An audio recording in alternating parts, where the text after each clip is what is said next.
Being aware of our body language can be a serious challenge, and most times we don't even know we may be doing something wrong. Body language makes up a huge part of our nonverbal communication, from the gestures that we make with our hands, our facial expressions, the amount of eye contact that we sustain, even the basic stuff like the tone of our voice, the speed of our speech. They play a huge role in our nonverbal communication. For example, if I say, I'm fine, versus I'm fine, or I'm fine.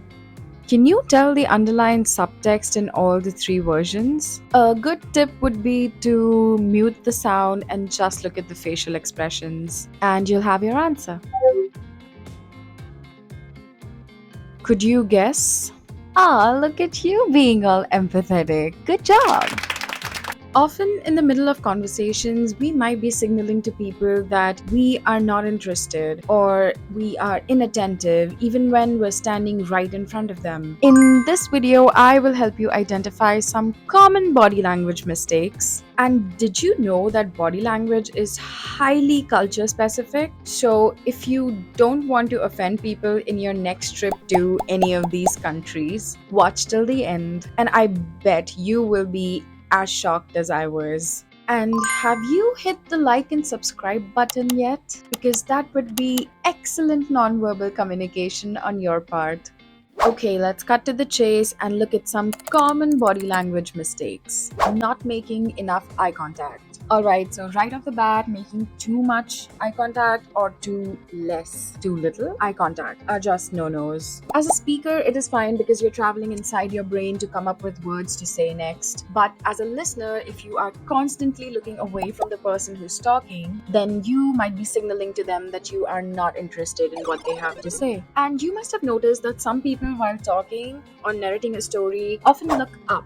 I often look up, while others look to the side while they're trying to recount some event. And then there are other people who, while recounting a story or an event, always look down, often to their hands. Have you wondered what that means? People who look up while talking usually register events visually, what it looked like, what the colors were, how the scene was set. And people who dart their eyes to the side while talking are remembering a memory in terms of sounds, what they heard during an event. And the ones who look down at their hands, almost as if trying to touch something, are trying to recollect how something felt to the touch. They are mostly haptic learners. Looking at your phone. I think this just goes without saying. While you are having a conversation with somebody, don't look at your phone. It sends a clear signal that you might not be interested in what they're saying and you are waiting something more interesting to happen, like getting a text message or getting a call from somebody else. If you are unresponsive during a conversation, being responsive looks something like nodding when someone is talking, placing the right amount of ahas, during the conversation. So if you are just sitting there and not making your ahas and and nodding your head to what they may be saying, you are sending a clear signal that you are not interested. The next mistake on the list is not listening. Now, how can somebody tell if you're listening? If you are a more active listener and you are actually engaged in the conversation, then you will realize that you end up mirroring them. Mirroring essentially means whatever the person in front of you, the gestures that they are making, you are subconsciously mimicking them back. So what this essentially does is it lets the speaker know that you are actually interested in what they have to say and that there is a bond forming between the two of you. And people usually like people who are similar to them. And if someone sees you doing the things that they may be doing and they like themselves, so they would naturally take a liking towards you as well.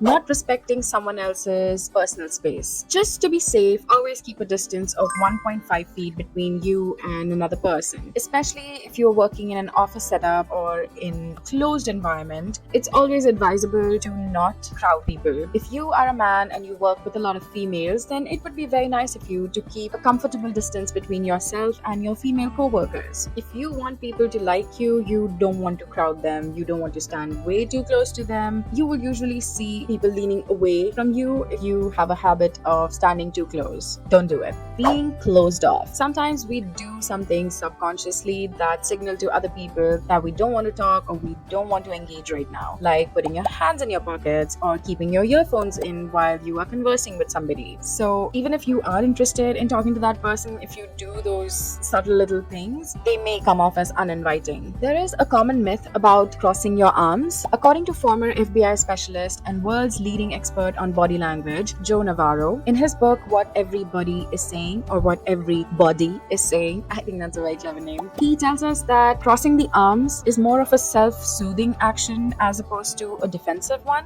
I thought it was a very interesting observation. If you want to learn more about body language, that book is a very good place to start. The next body language mistake is just deceptively simple. It's not smiling enough. If you want to invite people to come engage with you, come have a conversation with you, then just smile. It is one of the easiest things that you can do that will signal to somebody that, hey, I like you, let's talk. On the list is fidgeting. If you are constantly twiddling your thumbs, if you just can't stop tapping your fingers on your legs, or a lot of people like to make sounds by tapping the fingers on the table, it is just annoying.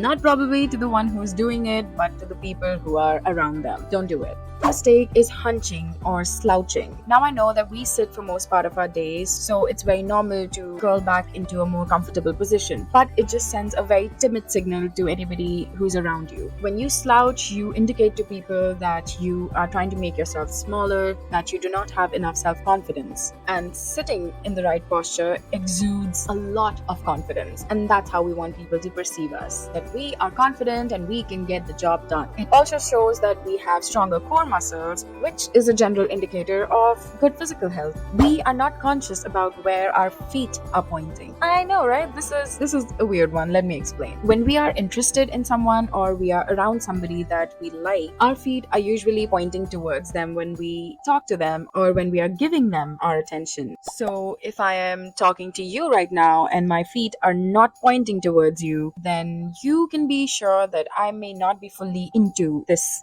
exchange that we are having right now, and that I just want to run away and go in the other direction, literally. So be conscious of your feet, and if you want to see if somebody likes somebody else, then just look at where their feet may be pointing. And the last one on the list, as I told you in the beginning, body language is highly culture specific. So something as simple as a handshake, which is considered good and a show of confidence in the Western countries, or even in most parts of India for that matter, but in other Far Eastern countries, it could be considered as a sign of aggression. So it would be better to bow with a smile instead, or say namaste, or just a hello will do. There are multiple hand gestures that we make which help us emphasize a point that we are verbally trying to convey, but they are surely not universal. The okay sign in English-speaking countries is considered as a good thing, but if you go to Greece, Spain, or Brazil and you do that sign, you might just end up calling somebody the A word. A thumbs up in Europe, America, and even in India indicates a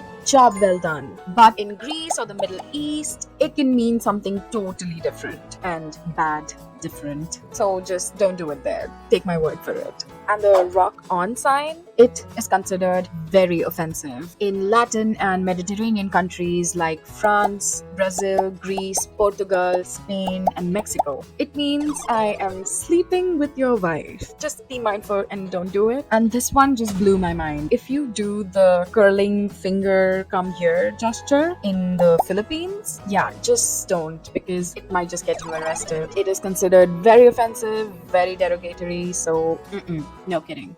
I hope you learned something new in this video, and don't forget to like, share, and subscribe, because that would be the nicest thing that you can do for me. So thank you for watching. I will see you in the next one.